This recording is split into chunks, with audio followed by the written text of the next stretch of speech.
it. Okay, is everyone ready?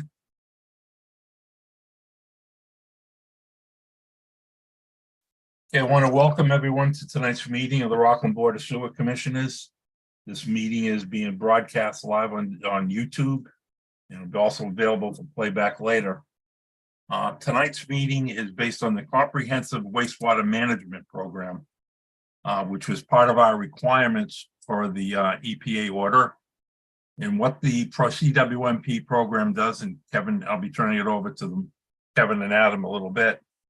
It goes over the needs of the Rockland sewer system to handle Rockland's growth over the next 30 years.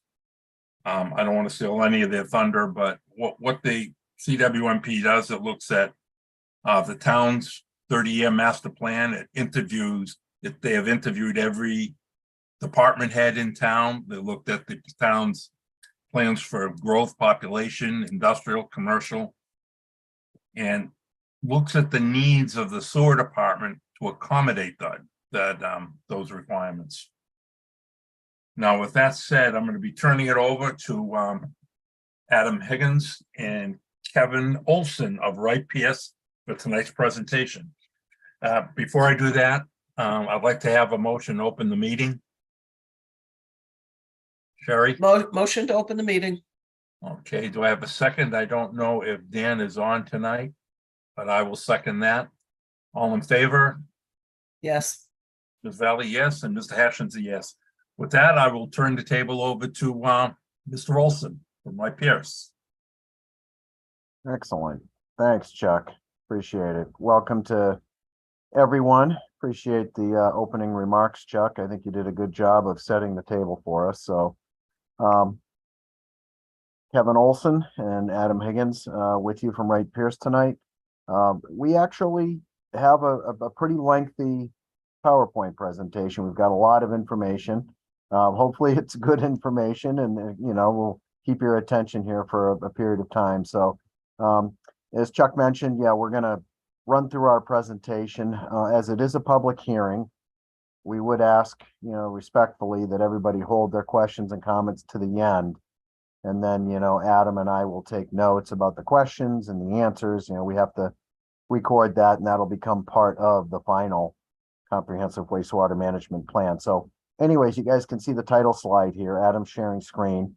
It is about the town's CWMP, and happy to be able to work with the town and complete it. It's nice to see that we're actually coming down the home stretch here. So you can see the second slide here, quick overview. We're going to talk about the team. It's been a lot of people that have been involved in this for quite some time and put a lot of energy into it, which is exciting. Why did the town do it?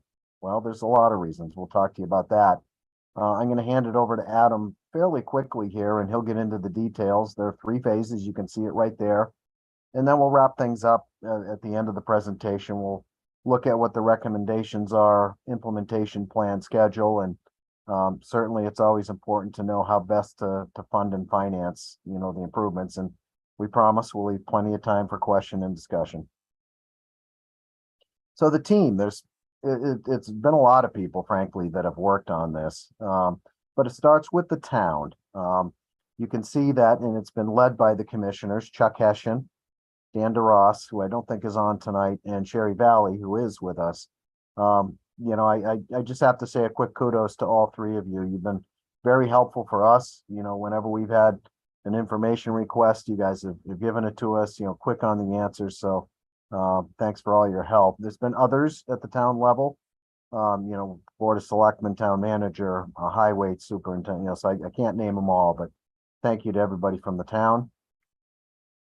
Veolia, the town hired Veolia a number of years ago to contract operate the wastewater treatment plant as well as the pump station. So Veolia has also worked very well and very hard on this, led by Rick Katuch. I don't think Rick is on, but he's the project manager for Veolia for Rockland. His assistant, Megan Lynch, and there's been some other people too. So kudos to the Veolia team and thank you to them. And last but not least, Kevin and Adam. I'm a senior project manager with Wright Pierce, and Adam Higgins is a lead project engineer. And We've actually had good fortune to work on several CWMPs for other communities, and it's been fun working on this one, so appreciate the opportunity. Why? Why do the CWMP? Good question. There's a lot of reasons. You know, we tried to summarize it in 4 boxes here, if you will, working from left to right. And Chuck, I think, already briefly touched on that, you know, it was important. There's a lot of things that have been and will continue to happen with the town's sewer system.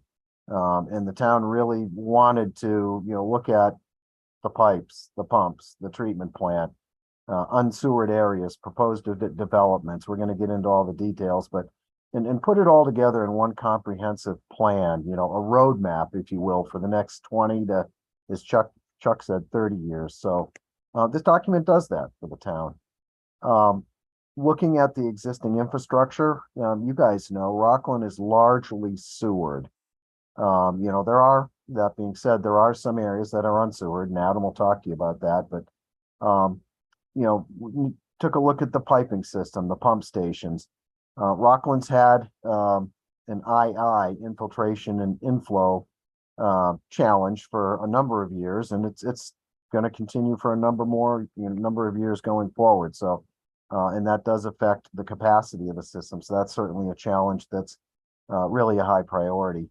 The wastewater treatment plant is also a high priority, and you'll see that as we work through the presentation. Between the new discharge permit, EPA, you know, issued an order to the town last year, which requires certain things to be completed by certain times.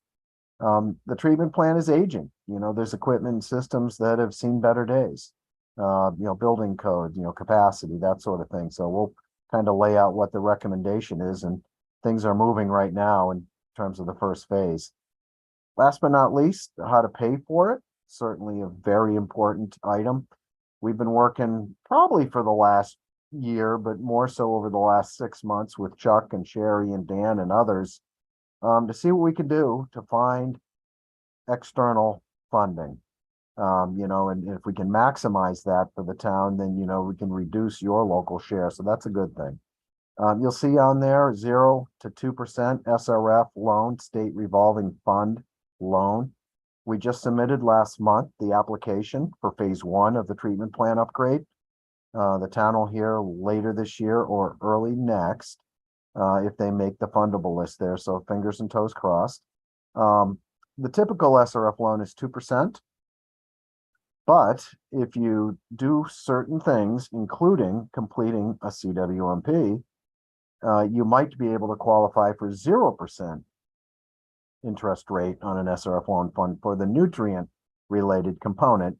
In contract 1, phase 1 of the treatment plant upgrade is a lot about reducing phosphorus. You have a very strict phosphorus limit with your new permit. So I think that's probably enough, Adam, on this slide. Let's move on.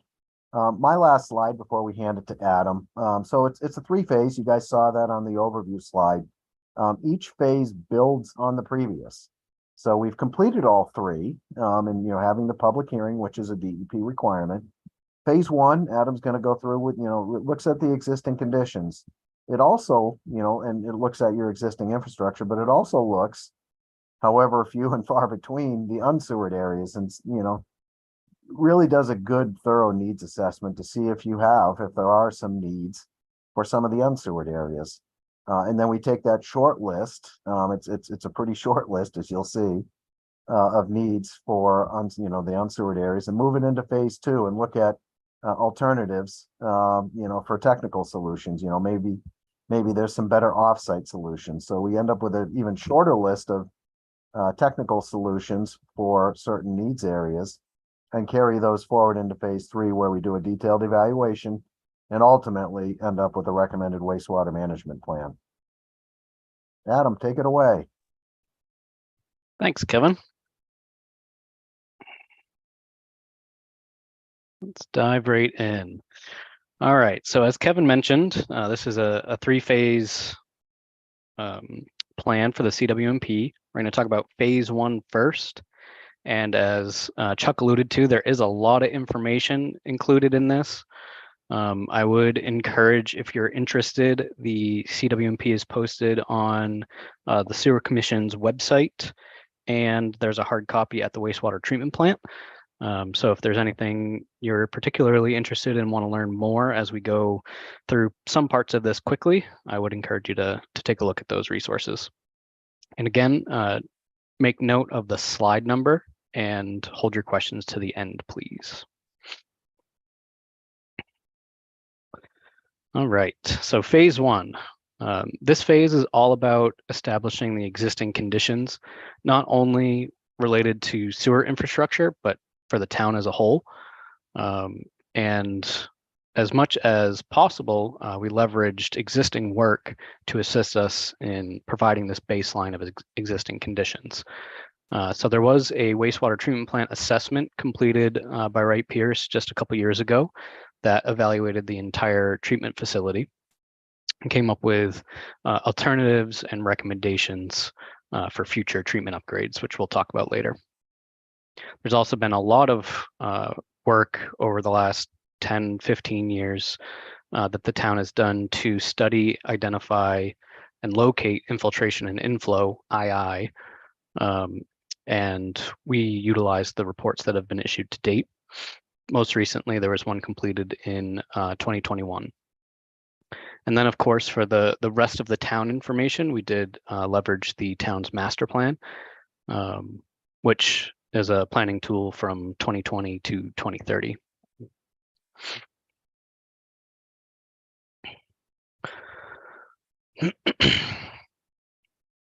So when we look at phase one, these existing conditions, there are several parts and pieces. So first, we'll talk about what goes into reviewing the town as a whole. We take a look at the town metrics like population growth or decrease over time, any planning metrics involving population, the planning area, such as watersheds, lakes, rivers, etc. The wastewater collection and treatment system, so the pipes in the ground, the pump stations, and the treatment facility. And we also take a look at water treatment and distribution within the town. As Kevin mentioned, we do take a look at the unsewered areas in town, and you'll see a figure in just one slide that shows predominantly the majority of Rockland is sewered already, and there were just a couple study areas that we developed. We then take a look at those study areas and perform a needs assessment on them. And we are going to go a little quickly through that process as, again, Rockland is pretty much completely sewered at this point. So this figure shows the existing collection system, and I believe you can see my cursor. So the green lines here in the roads are the existing pipelines. The yellow boxes with labels are the pump stations. And down here in the southern part of town, the green box is the location of the wastewater treatment plant.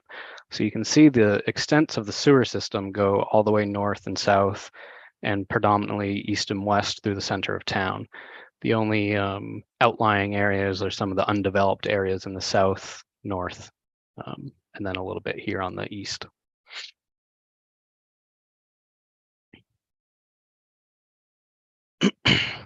So for those parcels of land that do not have connections to the existing sewer system, the most typical treatment system for wastewater from those parcels is an on-site disposal system, also known as a septic system.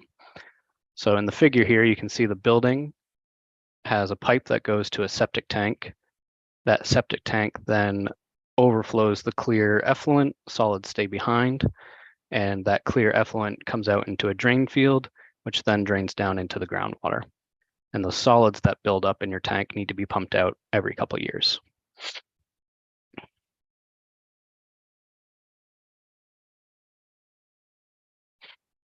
So if we look here at the figure on the right, the areas highlighted in pink are the study areas that we came up with, and these are the unsewered parcels in town. We developed these 7 study areas there are several criteria such as environmental concerns or wetlands, surface water bodies, the topography in town. So if there's a major hill that separates two distinct parcels, for example, those could be two separate study areas, and also the major roads within the town.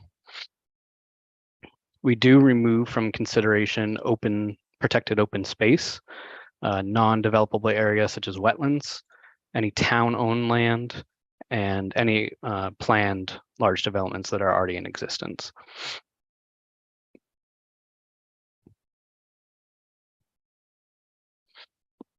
We then score the study areas based on primary and secondary criteria. The primary criteria receives a higher weighting, so it's a 0 to 10 scale. The secondary criteria is a lesser weight on a 0 to 5 scale. And these consist of typically items that make on-site treatment harder or more difficult to site or construct. So on the left here in the primary criteria, you can see soil drainage, depth to water table, depth to bedrock, parcel size, and whether there's a private well. And then secondary criteria, is it within a drinking water protection district, an area with a regulated setback such as a surface water body or wetland? Is it within the floodplain? Is it within a habitat area or a historic district?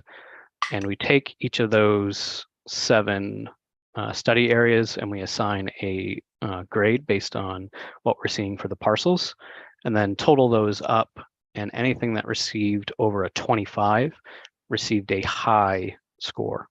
And anything that received a high score, in this case just 1, Weymouth Street up in the north part of town, continues on into phase 2 and phase 3. Essentially, those are tough areas for on-site septic systems and may need an alternative method of treatment.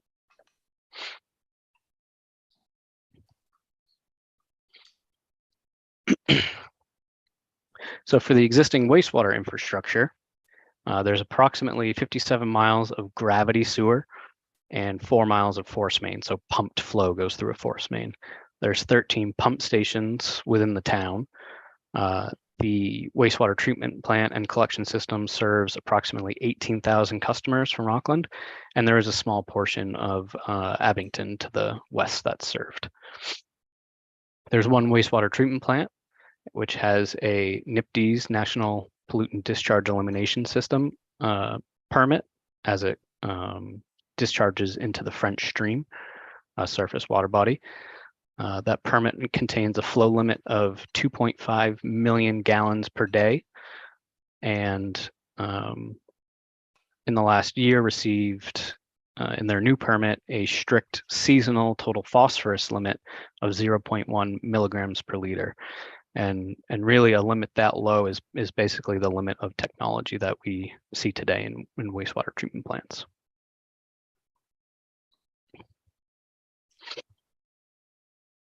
So how do we analyze the pipes in the ground in order to establish a condition, an existing condition? So typically, we do these II control plans, or SSES, which is Sewer System Evaluation Survey. And there's a bunch of field work that goes on to help identify and provide that condition assessment. So you can see here in the left picture, this is from a smoke test. This was not done in Rockland, but just a method that we're showing here. So this identifies any areas like a catch basin that are connected to the sewer system that should not be.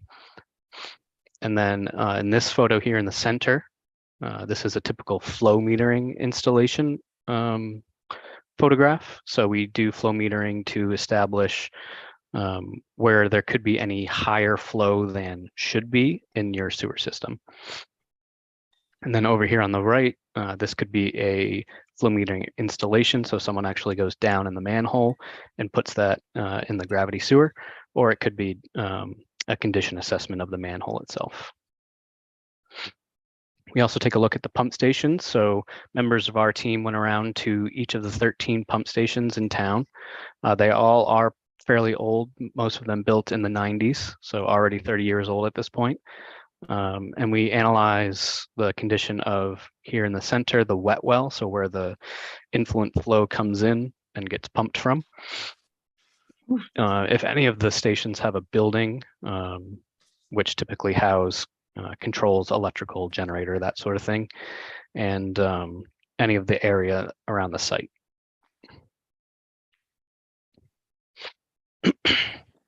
We also evaluated the wastewater treatment plant. As I mentioned, we did the full evaluation a couple years ago and provided that report, and we leveraged that as part of this existing conditions and updated based on recent data and any conditions that may have changed since that report.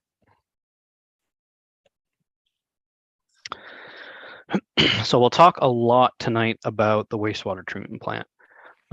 There's a very large upgrade looming. As Kevin mentioned, we have split it into 4 phases to help reduce costs and split it up over a number of years. And for the condition assessment, really want to figure out, what are the drivers behind this wastewater treatment plant upgrade? So the treatment plant was last majorly upgraded in the mid 80s. And a lot of the equipment and structures have not been replaced since then.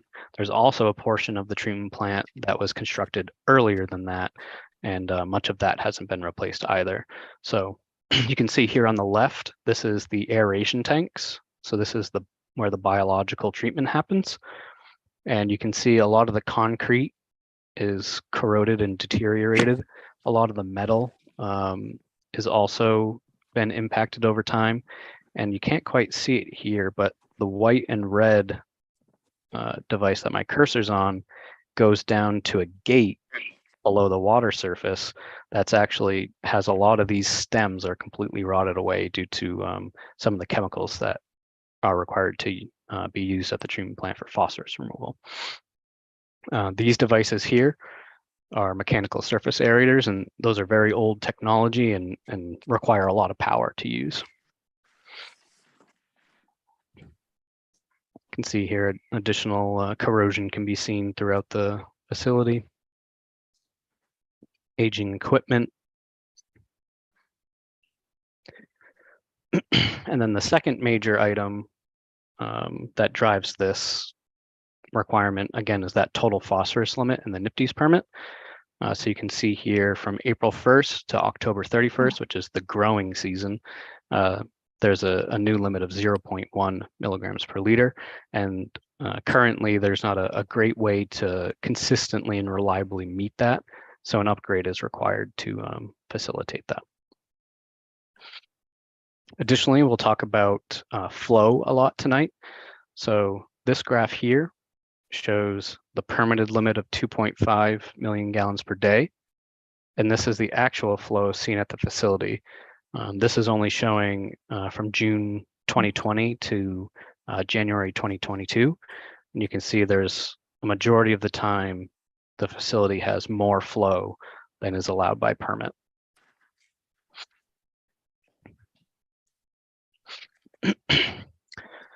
Primarily due to these flow issues at the facility, the EPA did step in last summer and they issued an order.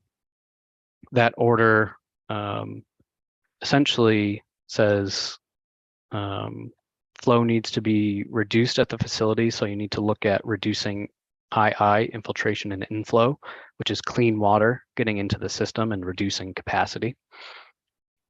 Look at peak flow reduction because there are sometimes when too much flow is coming in during rainstorms and needs to be bypassed so it doesn't receive full treatment. Total phosphorus compliance from that NPDES permit, and evaluate flow shedding options. So can we take any flow from the existing system and before it gets to the treatment plant, take some of that away and send it somewhere else? And part of that, we'll look at groundwater discharge as an option rather than discharging to the French stream. And then finally, looking at an alternative surface water, so somewhere other than the French stream, that could potentially be a discharge option.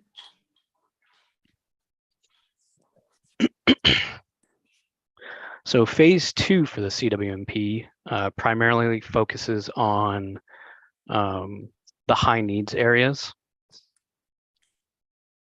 This is a section that I'm going to go a little quickly through, as there was only one high needs area in Rockland and there's only 4 parcels in that area. But part of how we address the EPA's order is we did look at groundwater disposal locations in phase 2, and I will focus on that. So the goals of phase 2 are really, again, evaluating, is there a better treatment option for those high needs areas other than septic systems? So we found that, maybe there's poorly draining soils or high groundwater, something that makes siting a septic system hard, and we need to look at alternatives. So does it need more treatment through an innovative and alternative system? Is a solution to send all the flow from these parcels in the study area to a new wastewater treatment plant? Or should we send flow to the existing wastewater treatment plant? We shortlisted alternatives for each of these, both the groundwater discharge locations and the options for treatment in needs area 1, and moved those into phase 3. So this figure here shows needs area 1, Weymouth Street. Again, there's only 4 parcels, 1, 2, 3, and this portion here is 4. It's in the northern part of town, predominantly high groundwater in this area. The green and or teal hatched lines here are wetlands, so a lot of wetlands in this area. However, it is near the existing collection system and also up near the Union Point open space and future potential development. So similar to what we did in phase 1 with the grading system, we grade treatment options for this area, primary criteria from 0 to 10, and secondary criteria from 0 to 5.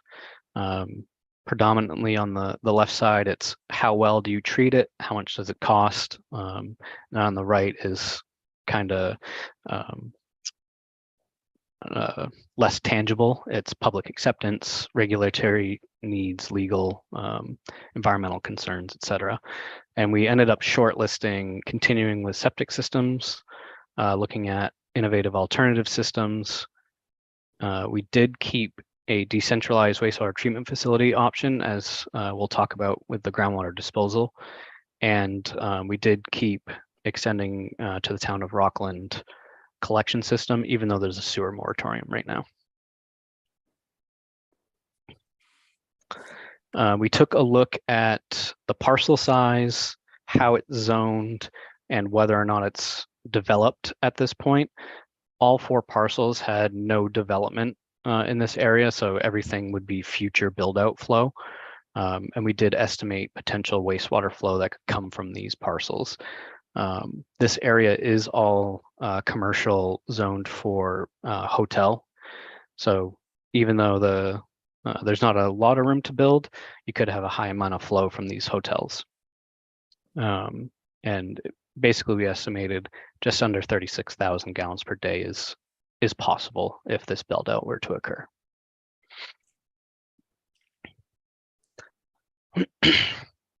Let's jump into groundwater discharge.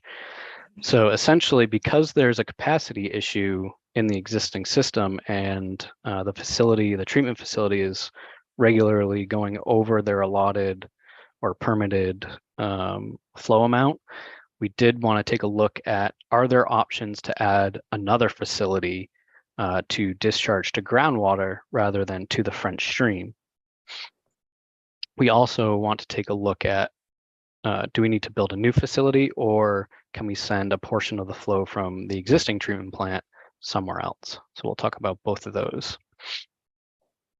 So how do we select a potential site? Typically, we want to look at open space, not protected, not conservation land, for example.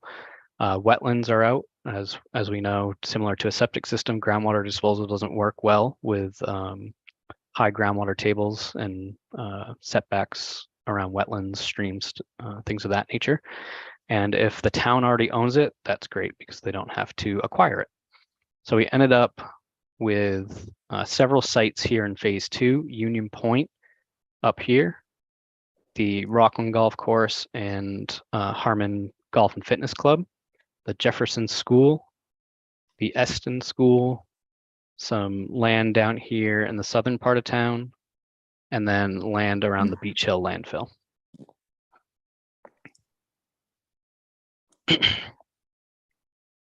And we'll talk more about that in this phase 3. So phase 3 really looks at all these options and existing conditions, provides recommendations and cost estimates, and then develops an implementation plan for the 20-year planning period. So again, needs area 1, we shortlisted treatment options for septic systems, IA systems, collection system extension, and then because it was close to that Union Point groundwater discharge potential location, we did keep it as a decentralized wastewater treatment facility as an option for needs area 1 since it's in close proximity.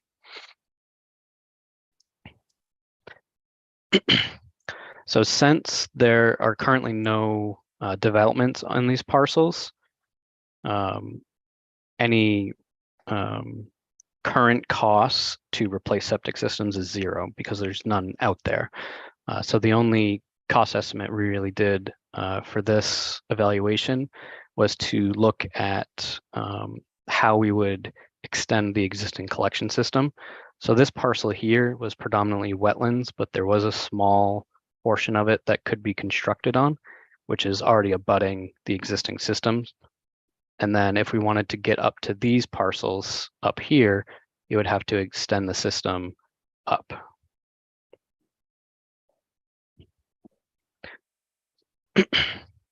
For each of these options, we developed capital costs and operation and maintenance costs to help develop a present worth cost to evaluate apples to apples.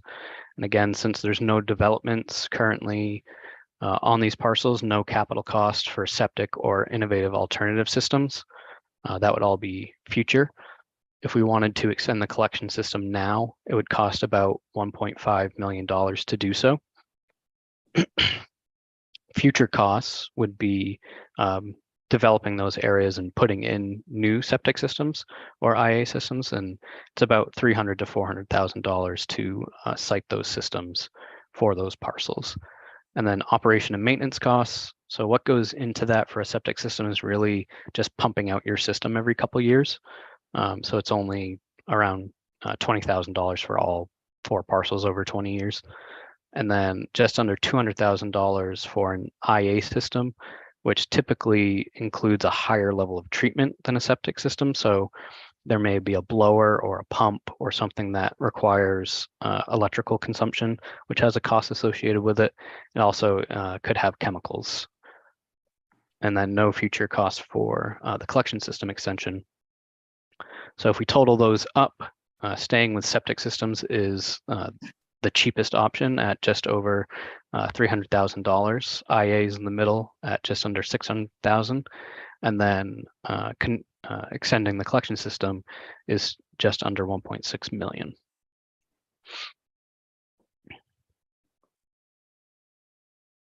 And we'll talk about the final recommendations towards the end of the presentation.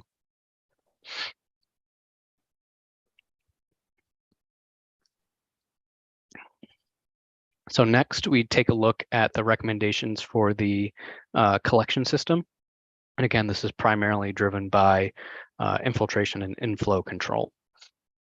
So we took a look at the work completed to date. The town has done a lot of studies over the last 10 to 15 years.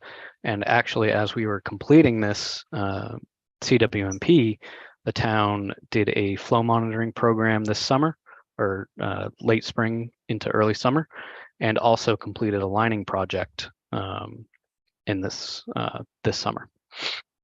So the town continues to work diligently on addressing the II issue within town.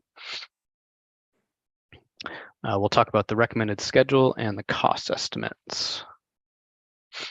So this first year, the townwide flow metering program that I just talked about, and a GIS-based depth to groundwater analysis, which has an associated cost with it. These are just estimates.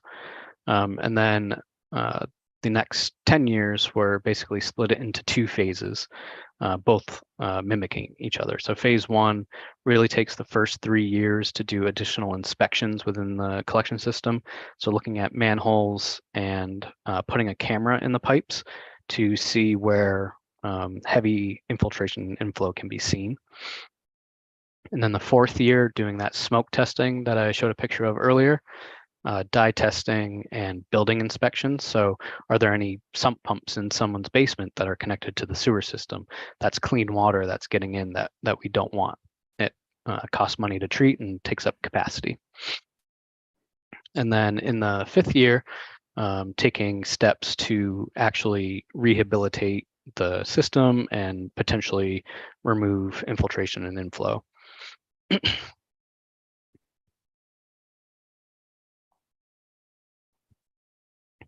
And then phase 2, which is the next set of 5 years, has that same planned 3 years for inspections, 4th year for smoke testing, and then 5th year for actual rehab.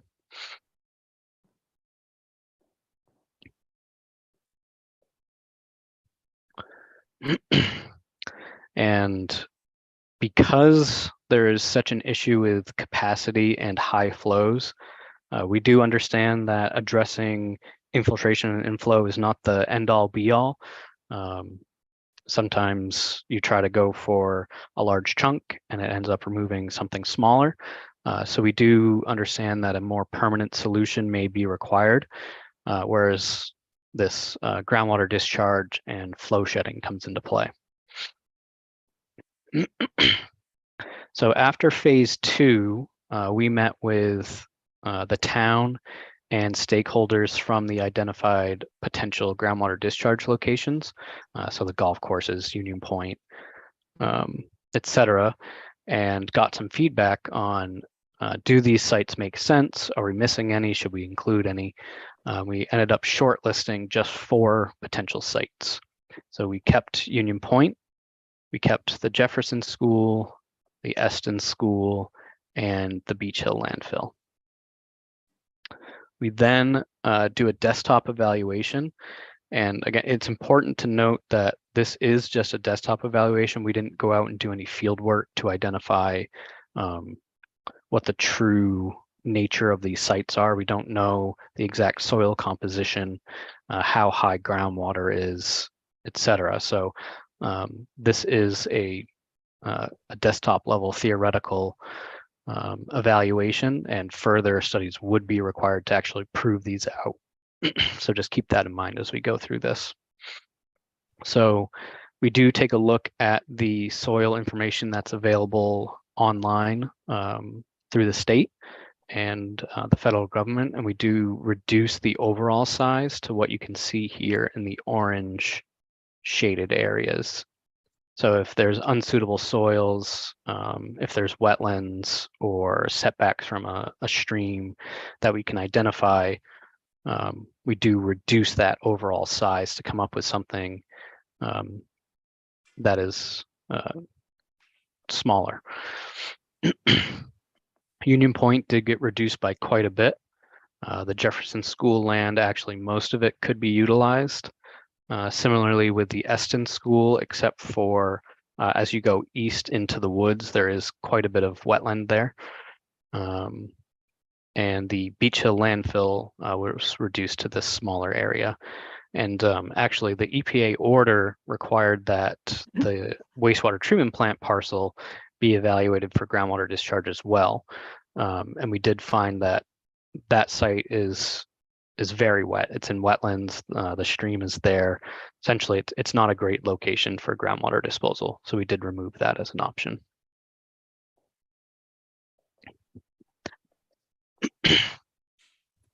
So when we talk about groundwater disposal, so this is clean effluent from a treatment plant that we inject into the ground and let that effluent go out to groundwater.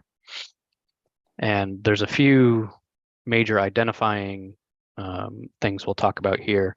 So how big is the parcel? So how much area do we have to actually utilize for disposal? The more area you have, the more water that you can essentially put into the ground.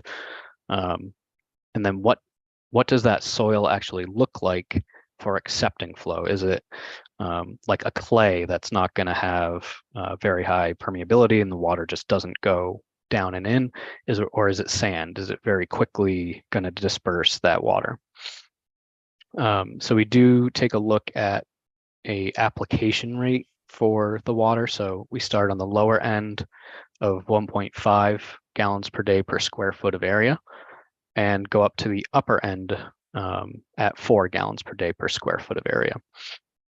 And for each of these locations that we identified, we have the usable area, that orange area that I showed, and then calculated a potential disposal capacity, so how much flow could be disposed of in these locations at these two different rates.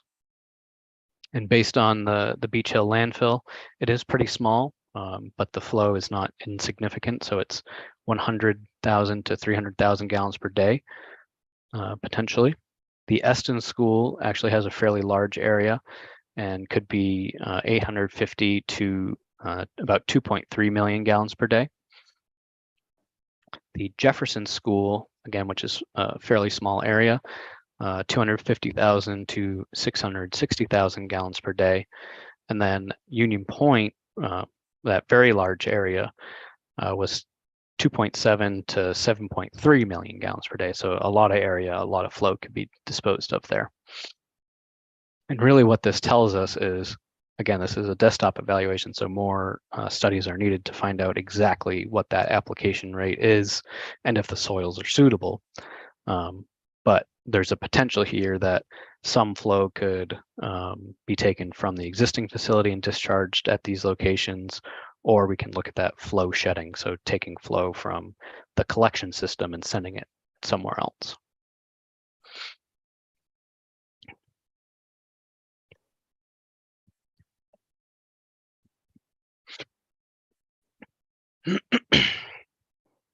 So first we want to look at, can we take treated effluent from the existing wastewater treatment plant and send it somewhere else other than the French stream, whether it's all the flow or a portion of the flow?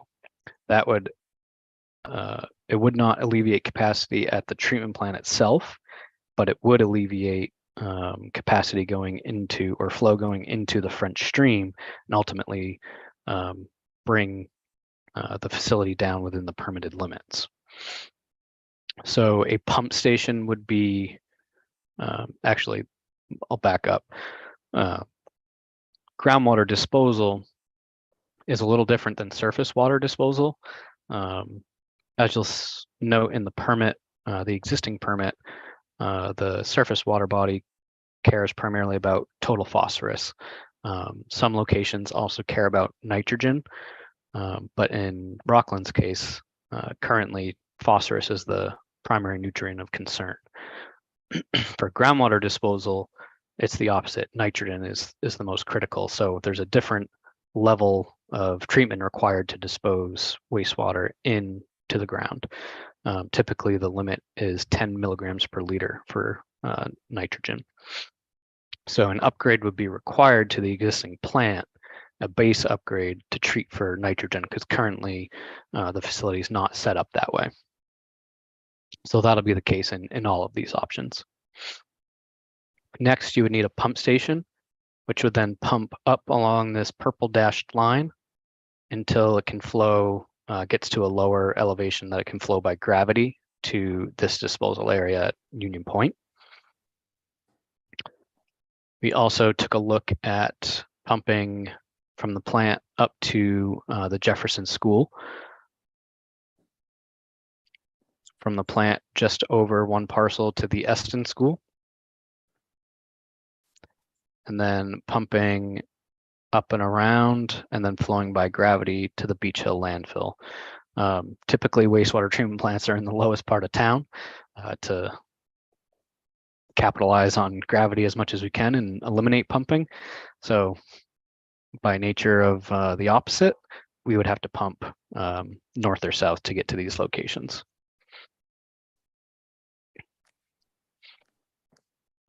So in order to rank these options, we want to understand how much flow could we pump to them, what would it cost to build a disposal field, what those nitrogen upgrades at the existing plant would cost, and then how much would it cost to actually construct that pump station and sewer to get from the plant to the disposal location.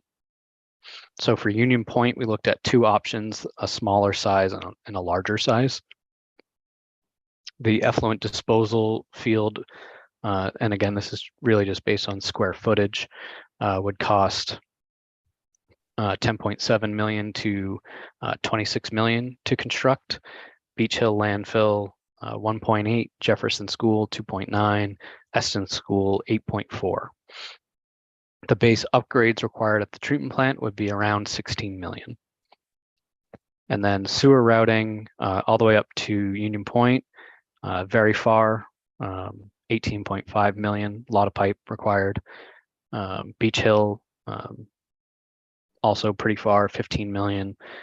Jefferson and Esson schools, very close, 6.1 million and 1.9 million.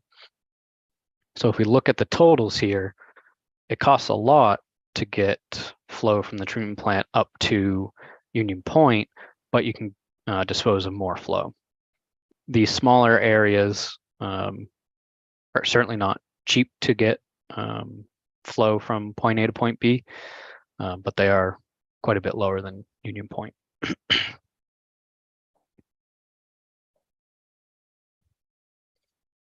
So the final option we looked at is flow shedding.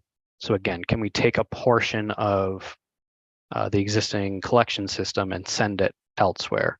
That elsewhere would need to be suitable for groundwater disposal. So we still looked at the same 4 locations. And really the only spot that made sense to build a new facility on because of the size requirements was at Union Point. So as such, we took a look at the existing collection system in that area. So we have this tributary here in the mint green, which all flows into the Forest Street pump station. We have this tributary area up here in the blue, which flows to the Hingham Street North pump station. And both of these pump stations could be rerouted to pump rather than down to the existing wastewater treatment plant over here to a new facility at Union Point. So in order to determine how much flow could be taken away from the system and pumped to a new facility, we really took a look at those 2 pump stations and understood what their maximum capacity would be. So the rated capacity of Forest Street pump station is 400 gallons per minute, which equates to about 580,000 gallons per day.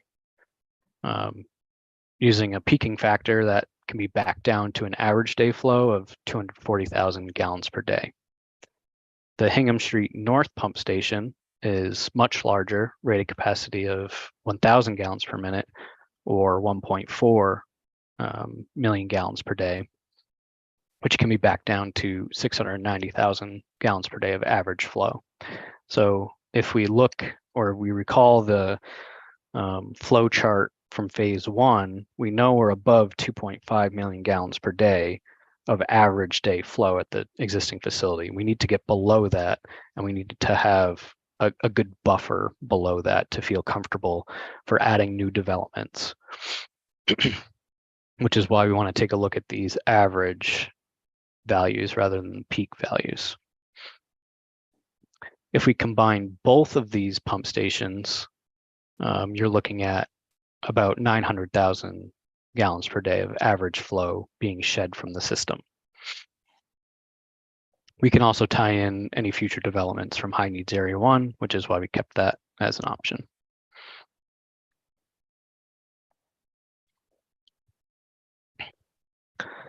So to understand the full implications and costs associated with this new facility and groundwater disposal, we need to understand what goes into both of those items. So first, the decentralized wastewater treatment facility.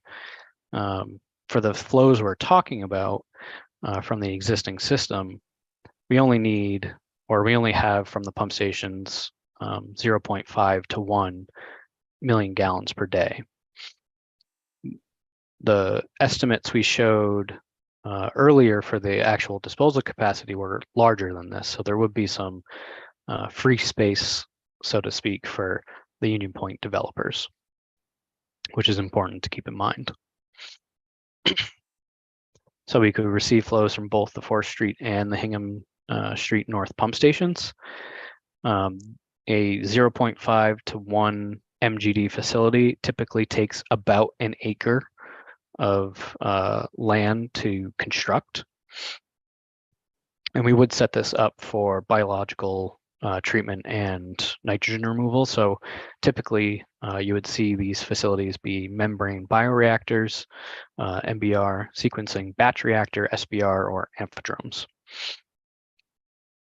And then again, the Union Point disposal site is much larger. It's potentially 2.7 to 7.3 million gallons per day of disposal capacity, based on what we looked at earlier. So this is a very attractive option. However, there are certainly costs associated with it. So first, we take a look at the disposal capacity based on the flow from each of these pump stations, and then both combined. So the effluent disposal costs for just the 4th Street pump station flow is just under $6 million to construct that disposal field. Just over 22 million for Hingham Street North, and then combining both was just over 31 million just for the disposal. To build the treatment facility for these different flow estimates, 26.5 million, 46.3, or for the combined 56.5 million.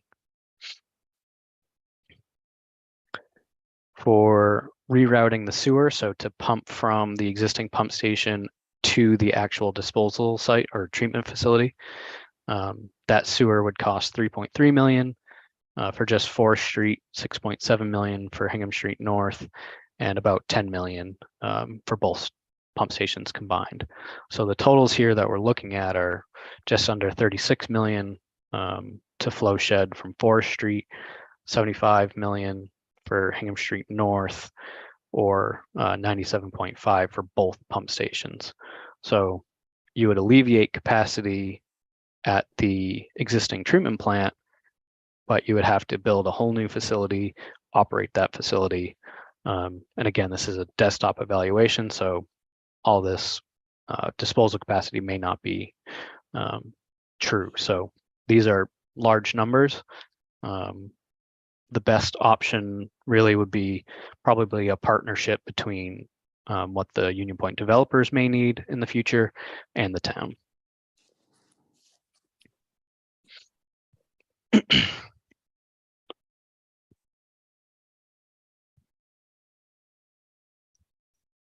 So we've covered the unsewered high needs area and groundwater disposal and the existing collection system, existing II and capacity issues. Next, we'll take a look at the actual 13 pump stations, and based on the condition assessment in phase 1, developed a list of improvements and recommendations for each one. These are certainly less of a priority for the town and the sewer commissioners at this time. Capacity, the collection system, and the wastewater treatment plant are the highest priorities. So we developed an aggressive schedule based on our condition assessment, but we understand that it's likely not going to follow that schedule, and we'll get into that here. So we did develop a capital improvement plan for the 20-year period for each of the 13 stations. And again, we put together an aggressive schedule primarily based on the age and condition of the equipment. A lot of these pump stations were constructed in the 90s, so already 30 years old, and much of the equipment hasn't been replaced. Veolia does a great job of maintaining and keeping things running. And as things fail, they replace it. So rather than doing a full upgrade where we replace everything, certain items will be replaced as they fail. So this figure here just shows the location of the 13 pump stations spread out all over town.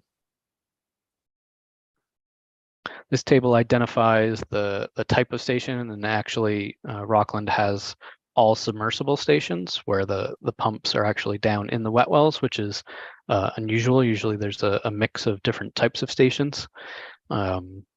The various sizes from the very small that serves small neighborhoods to the very large Hingham Street stations, which serve the commercial areas, and a lot of the tributary flow from the collection system goes into those. And then you can see here, a lot of these were constructed in the 90s. And then based on the equipment located at each station and the condition assessment, we did develop costs to fully replace and upgrade these stations. So typically it's $500 to $1 million to replace a submersible pump station. And then for some of the larger ones that have buildings, you can see these costs go up. So we did put together this aggressive schedule. We have in the first year, one pump station, the oldest pump station in the system, being identified as needing replacement. And then we group together similar age or similar type stations over the next 5 years. So basically, as one station is designed and enters into construction, the next upgrade could be designed for the other stations, and so on and so forth. So we did group these again into a 5-year schedule based on the age primarily. The average cost per year to do this at this schedule is about $1 million. And again, we understand these pump stations are not a priority for the town at this time. So currently they have allocated about $50,000 per year to basically replace failing equipment as it fails.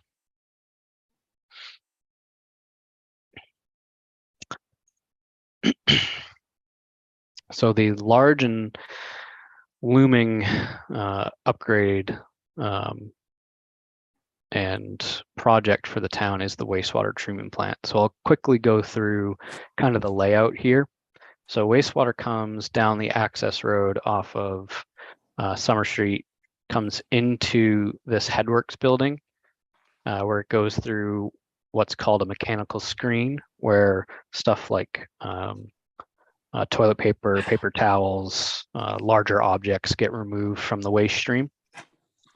It then gets pumped up here to grit removal. So some of that heavier stuff like rocks, coffee grounds, eggshells settle out to the bottom, and that clear wastewater flows on.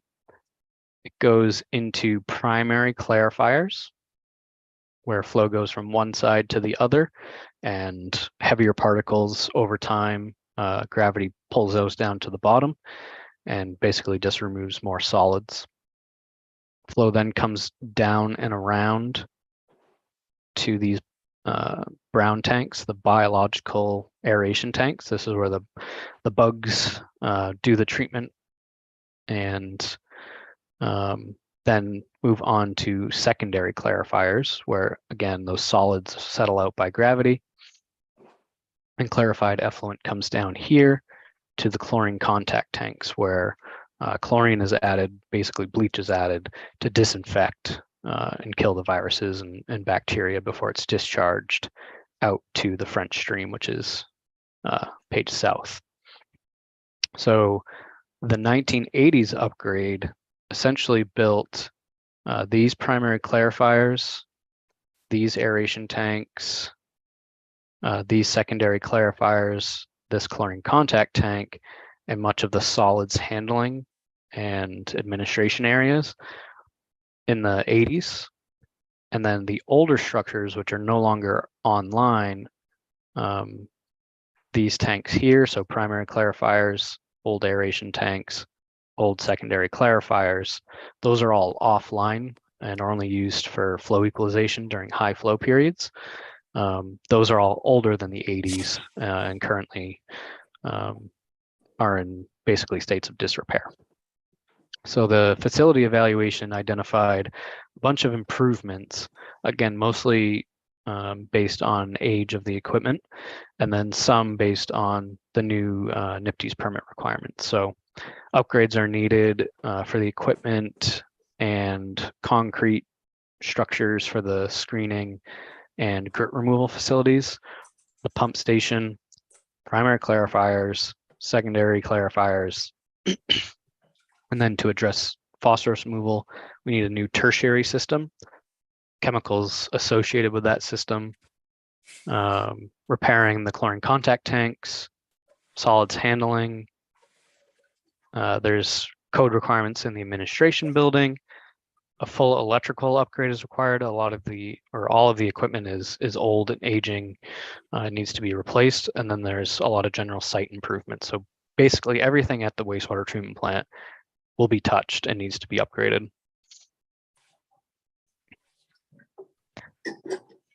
So all of that resulted in the cost estimate presented in the facility evaluation. So we can see here with all those improvements, and again, those improvements address pretty much all of the plant, set you up for future nitrogen removal and phosphorus removal. So sets you up very well into the future. It also helps increase potential peak day flow capacity. So the construction costs back in 2020 was basically $46 million for that upgrade. The total project cost with engineering services included, project financing, was just over $56 million. If we bring those values up to today's dollars, and we also have seen in the recent bidding and construction climate, everything is more expensive these days. Inflation went crazy for a year. It's starting to come back down, but may not stay down forever. We do feel that a better planning value for the total upgrade is $72 million in today's dollars. The typical design and construction schedule is laid out here. We have come up with an alternative version, so I won't spend too much time on this. Again, this is in the report if you're interested, but it typically takes about 8 months to do preliminary design, so that's to 30% milestone, and then about another year to do final design and get the documents ready for bidding. It takes about 4 months for a project this size to bid and get a general contractor on board. And then based on the high level of electrical equipment involved in this upgrade, which has very long lead times right now, sometimes over 2 years for equipment to come on site, it would probably take 2.5 years to construct this project. It's important to note that what we've laid out here is typical, and despite that, or I guess important to note is that the compliance schedule for total phosphorus removal in that NIPTES permit is actually February 2024 to complete all these upgrades. So we're well beyond that to actually construct this project.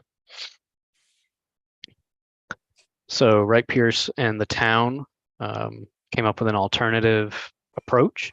So rather than that design, bid, build approach, we came up with a design build approach. So avoiding some bidding, which cuts out about that 4-month period. And we also split up the project into multiple smaller projects rather than one large project. So contract 1 focuses on tertiary treatment, so phosphorus removal, and all those important electrical upgrades that are required. And we're currently working on that with the town now. Contract 2 addresses a lot of the stuff at the head end of the facility, the headworks, the pumping, screening, grit removal. Contract 3 involves the nitrogen upgrades, process improvements, some of the more immediate needs, and then contract 4 involves the solids handling. So just laid out on site again, contract 1 focuses on electrical and tertiary treatment. Contract 2 up at the head end of the plant, the start of it. Contract 3 focuses on secondary treatment, and contract 4 focuses on solids handling.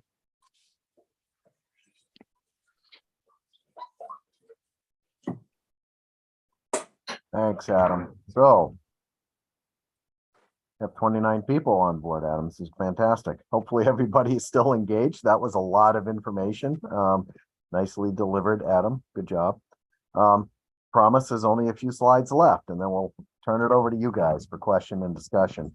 So Adam, got into the details here. We wanted to, see if we could in one slide, summarize the recommendation. So, these 4 check boxes here is what we came up with. Adam kind of laid out for you that we came up with that one needs area, and looks like staying with on-site septic systems is likely the best way to continue forward. Along with that, though, we do recommend, and we've done it with many communities, a septic management plan be implemented for that area, plus any of the other areas and or properties that, still are using individual on-site septic systems. The collection system, Adam talked to you guys a lot about some of the challenges there, focused largely around II control. That will continue to be a challenge, but you guys are working on it right now. And as Adam noted, you guys have completed recently one sewer rehab project, which again will hopefully start to reduce that infiltration and inflow. Won't be your final savior from a capacity standpoint, but it'll certainly help. Groundwater discharge, there was a lot of effort put into that. We were going to look at that for a variety of reasons. The capacity certainly one of them, and as Adam noted, the EPA order required it, so we did that. And as it turns out, the Eston School might be, if the town so chose to go down that path, might be the best option, or a partnership with Union Point. But as you guys saw, there's certainly a significant cost component that would come with that approach. And of course, last but not least, the treatment plant upgrade. Again, significant cost associated with that project, and certainly will take some time, but with the latest and greatest approach that we've come up with, we've broken it into smaller parts. And the first one obviously is focused on phosphorus reduction in the electrical. And as Adam noted, we're already working on it. All the field work has been complete, and we're working on early final evaluation, making some technology decisions, and actually have another meeting coming up with the sewer commission. So that does continue. Couple of slides on the implementation plan. This one is years, 1 to 10. Really, if you look in the middle of it and the white cells, that kind of mimics what Adam showed a few slides back for the pumping stations. Again, they're a little bit lower on the priority list when you compare that with the treatment plant and the collection system. But up at the top, or near the top, the first light blue row, you can see the collection system. There's continued work there, and then down towards the bottom, that last light blue row is the treatment plant. So next slide, Adam. Years 11 to 20, again, you can see the collection system towards the top continuing on.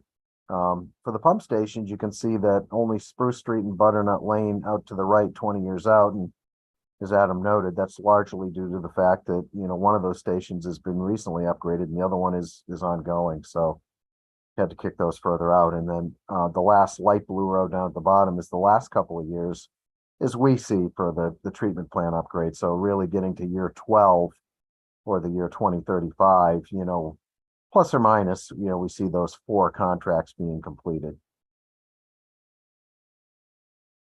Last slide. We made it. How do you pay for it? Well, it oftentimes comes down to schedule and cost.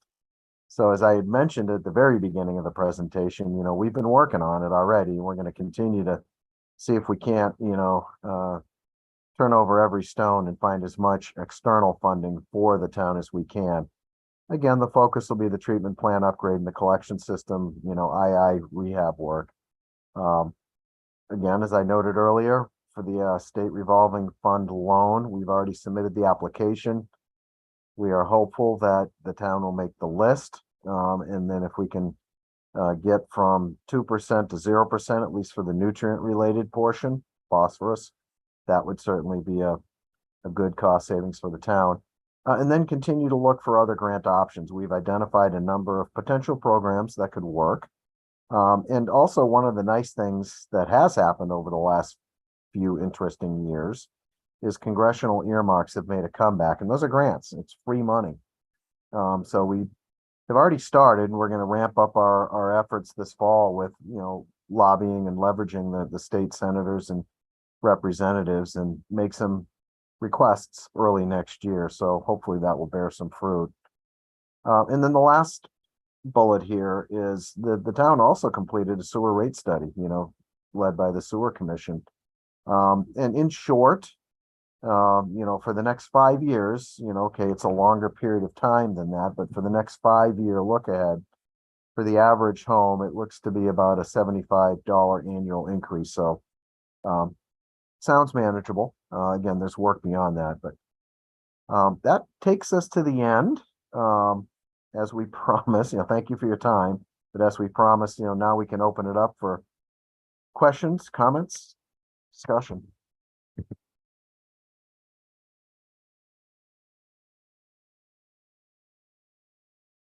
Okay, guys, I want to thank you for a good presentation. As everyone can understand, an awful lot went into this CWMP.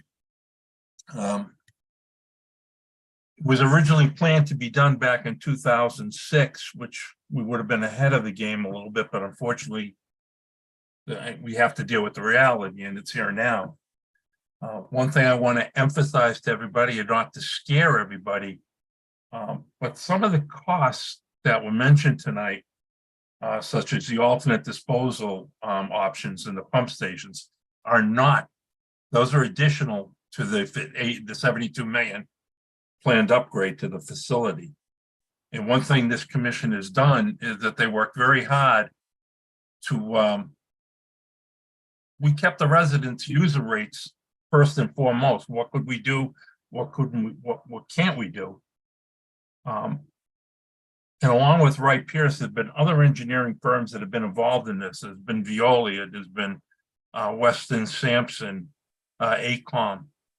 And we wanted to get as much information as we could. And that was what, all this went into the rate study. So the rate studies that you see in what the numbers that you were presented focused mainly on the facility upgrade. One thing I want to mention at the pump stations is that that was not looked at. Well, it wasn't in fact looked at, but what we have done is budgeted, and Sherry, as I know, is under the weather, but I'm hoping she could jump in. I think we planned on $100,000 a year per pump station. That is correct. Okay, that is in the rate study. So that has been included. But we are going to focus first and foremost on the facility itself. Now, please realize again, and I know we repeat this often, the facility upgrade will not give us additional capacity. That's only going to allow us to treat what we are currently doing now. And to be very realistic, any I&I work we do is really at this point just maintenance, general maintenance to keep up with what we have now. It really will not give us additional, much additional capacity. The recent study that Kevin alluded to, the relining work, originally the SSES study predicted would remove 212,000 gallons. Well, in actuality, they estimate 113,000 gallons was removed. And we'll be going back this spring and confirming those removals. We also conducted a metering program, which we put 15 flow meters out and around town. And they did pick up some areas of high flow.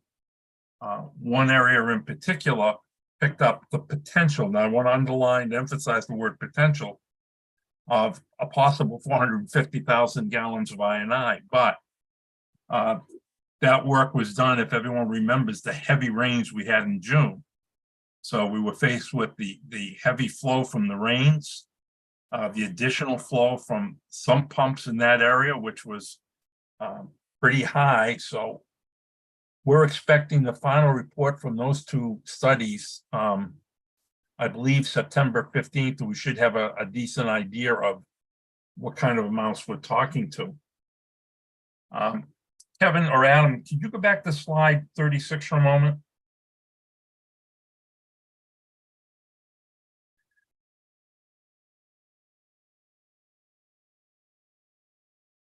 Okay, what they show here is the really our INI control plan. And I want to focus on, you see the $150,000 here.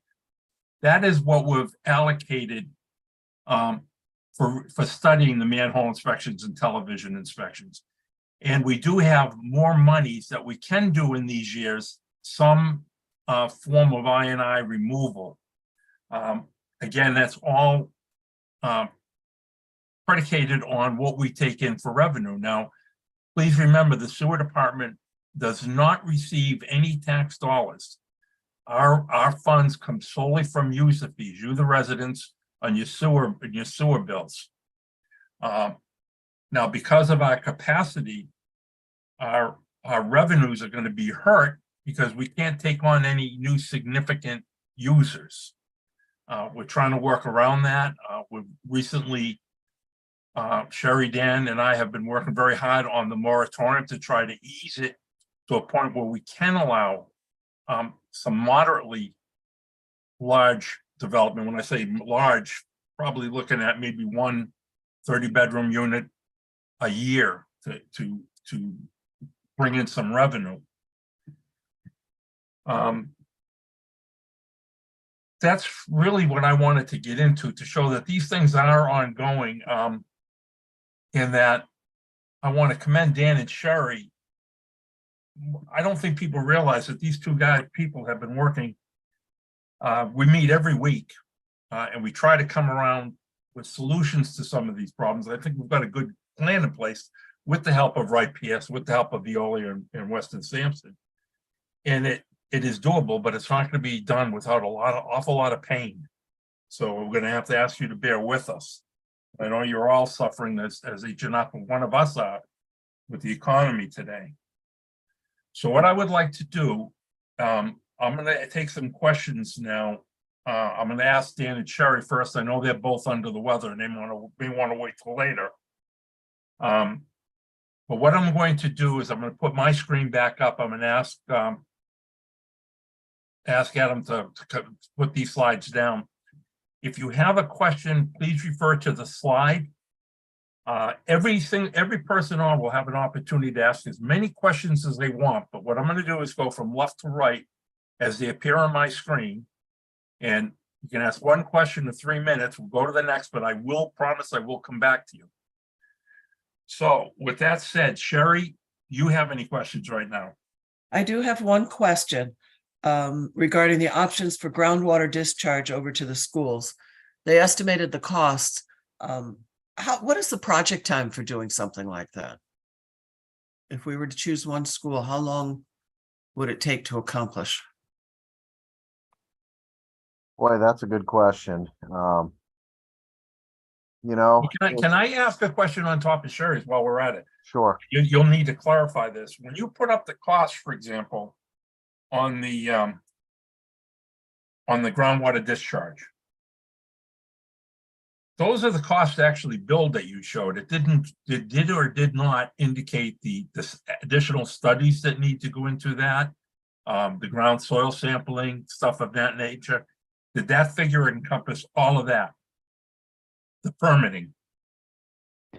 It did include that, Chuck. There are certainly unknowns when you get into hydrogeological studies, so we assumed an average Okay, no, cost for a typical one, but it could certainly go up or down depending on what you find out there. Okay, thank you very much. I'm sorry, Sherry. Yeah, question, John's now. And to answer Sherry's question, I would say that, you know, do the additional groundwater studies and actually get the groundwater discharge permit, which would be through DEP, where surface water discharge permits are through EPA, would be a couple of years. You know, I would say, I'll just cut to the chase. I'd say, Sherry, you're probably 5 years to get it permitted, designed, bid, built.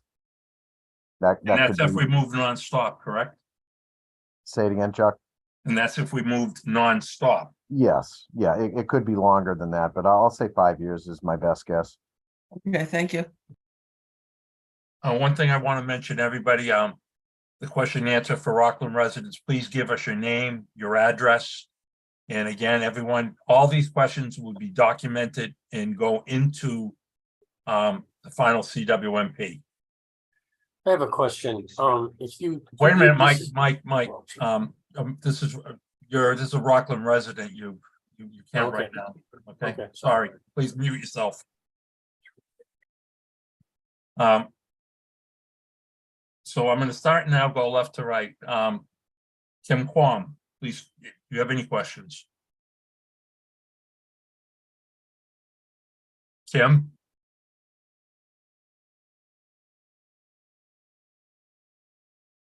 Okay, let's go down Miss Valley. I have a Dave. Dave, are you a Rockland resident?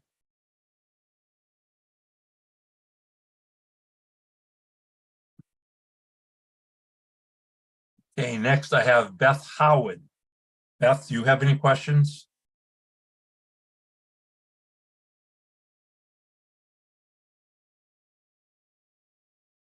Nope.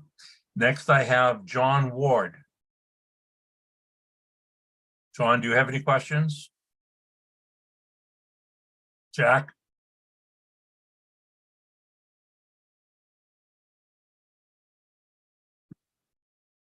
Okay, next I have Fran DeCoste. Fran, are you a Rockland resident?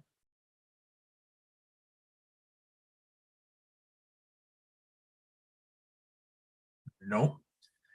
Next I have Patrick Scott. Oh, Fran, you're back up. Are you a Rockland resident? I am not a Rockland resident. I work for A.W. Perry, and this has been a great presentation. I was very interested to listen to all. All right, thank you. Yep. Patrick Scott.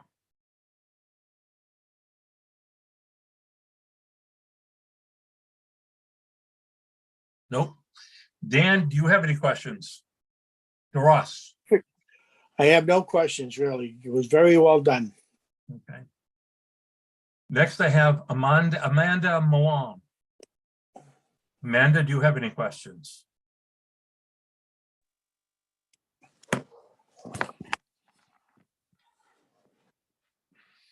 I have a Bruce Ketchen. Bruce, are you a Rockland resident? Do you have any questions?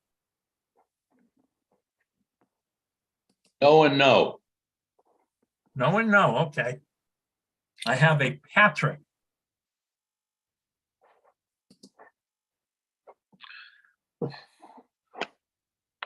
Dan, could you mute your screen? Next, I have Samantha Wood. Samantha is going to be allowed because she is with the North River Watershed Association.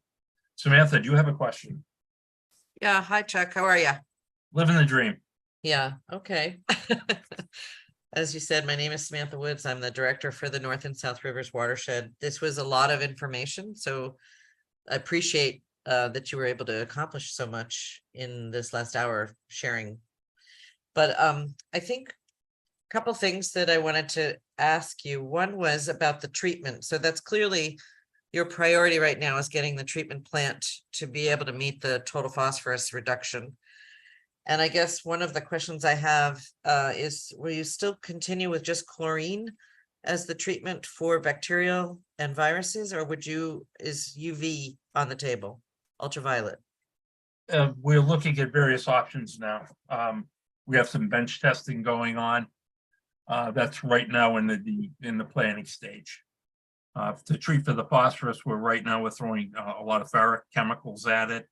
The downside to that is generating an awful lot of sludge. And the problem with the sludge removal is that you're limited to the disposals of that. Right now, currently, we go ship it to, I believe it's Warwick, company called Synagro.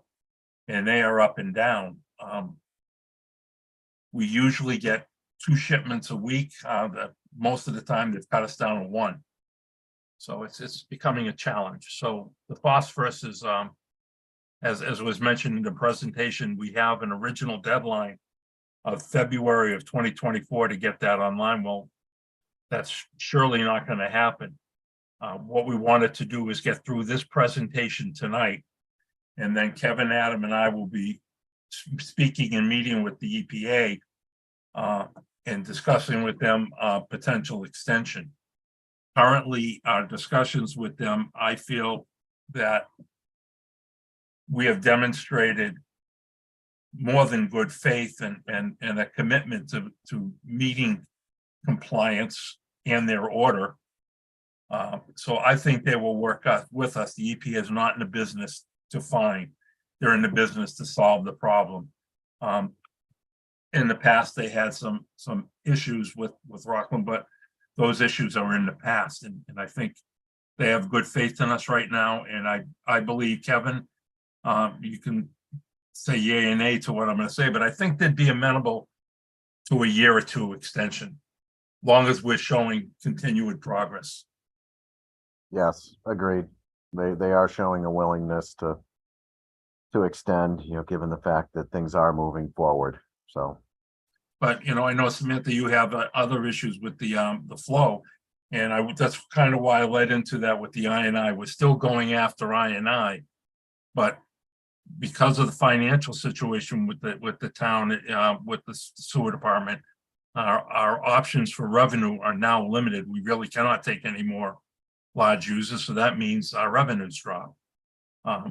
We are working around the moratorium to allow some in, and we are pursuing grant options right now. And I know you said you would help us, or you could possibly help with writing letters and that. So we're going to be counting on you to live up to that promise and help us out.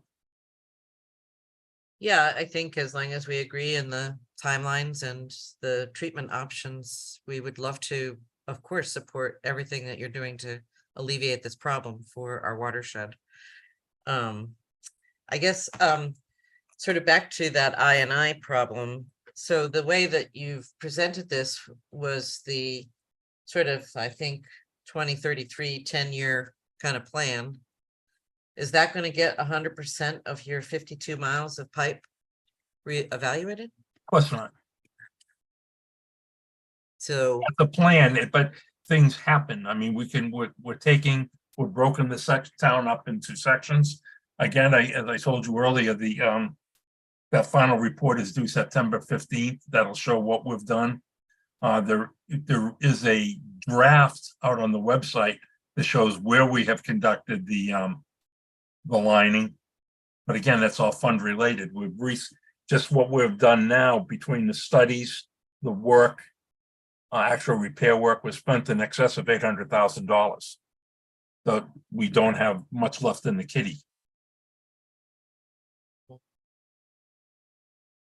right, but that's definitely one of the biggest issues, right? It's been this flow problem that we keep. So it's definitely something that we are going to concentrate on in the review of this. Well, I don't blame you, but you can reduce the flow, but I have to be able to treat it effectively as well. So the first priority is the facility. And ongoing will be I&I as much as funds continue. As I said, we have enough. We have an I&I control plan out there that we are confident we can do the inspection work. And as it stands now, we can do some I&I repair work. Is the other options that you have evaluated here for flow shedding or groundwater discharge, when would a decision be made about which option might be the preferred alternative? Oh God, I can't even give you a number or a date on that. That's up for a lot of discussion. A lot of time went into this to get to this point. It's taken us over a year. So I mean, we're focused right now on that phosphorus removal system. As time permits, we'll get to it. I mean, there is a plan in place to work at it, but we can't eat the whole elephant at once. No, I think what I'm looking for is the timeline. I can't give it to you right now. So Samantha, I will come back to you, I promise. I want to keep it moving until some people want to get going. Next on my line, I have a Sandra. Samantha, stay on, I will come back to you. Sandra, do you have a question? Are you a Rockland resident? Next I have Heather's iPhone. Heather, are you a Rockland resident? Do you have a question?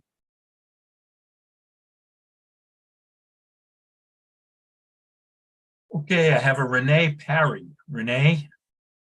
I'm not a Rockland resident. Okay. I have CVS HQ. Well, that's out. Becky Malamut. Becky, if I pronounce your last name wrong, I'm sorry.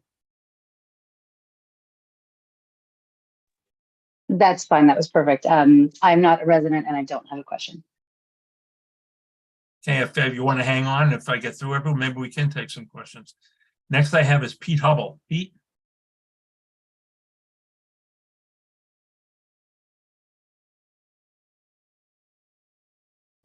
No.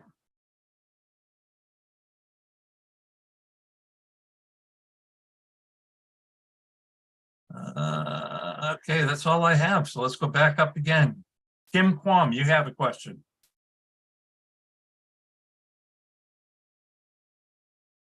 Nope. I have Dave. All I have is a Dave. Dave, do you have a question? Beth Howard.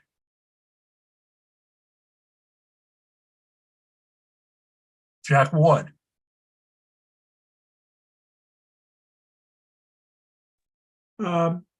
I do not have a question. Thank you, Chuck. Thanks for the presentation. Went to Patrick Scott, Dan DeRosno, Amanda Malone.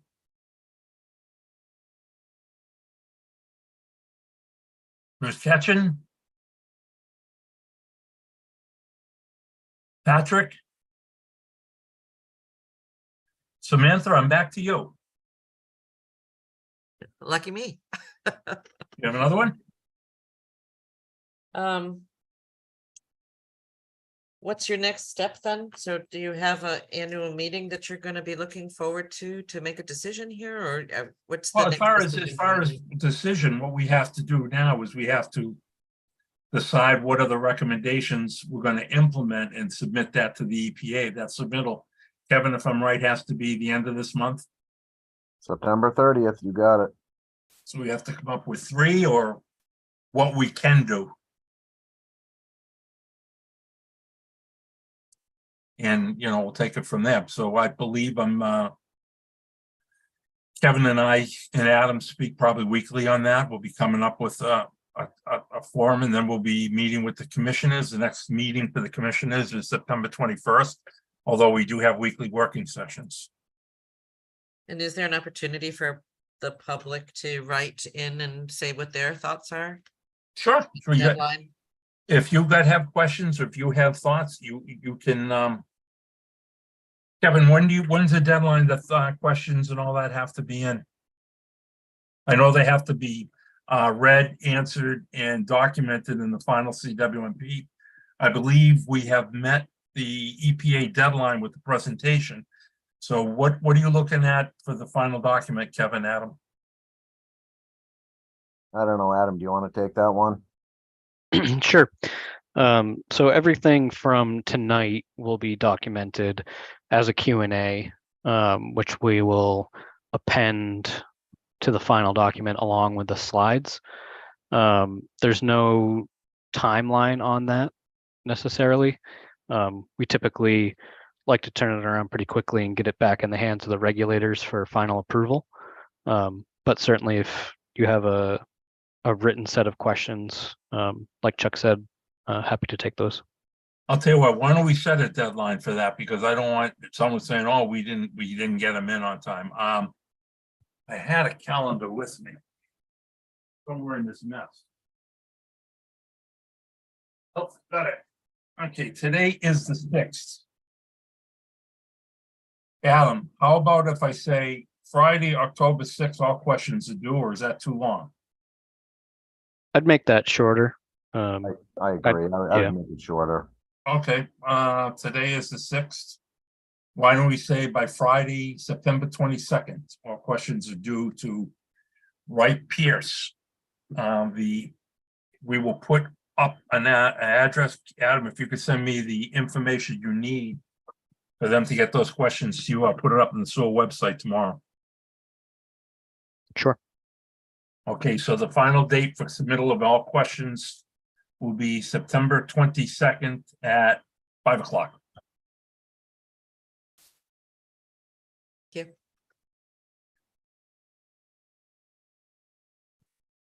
Okay, so again, I'll go to Sandra, Becky, Pete Hubble, and I think that's all we have.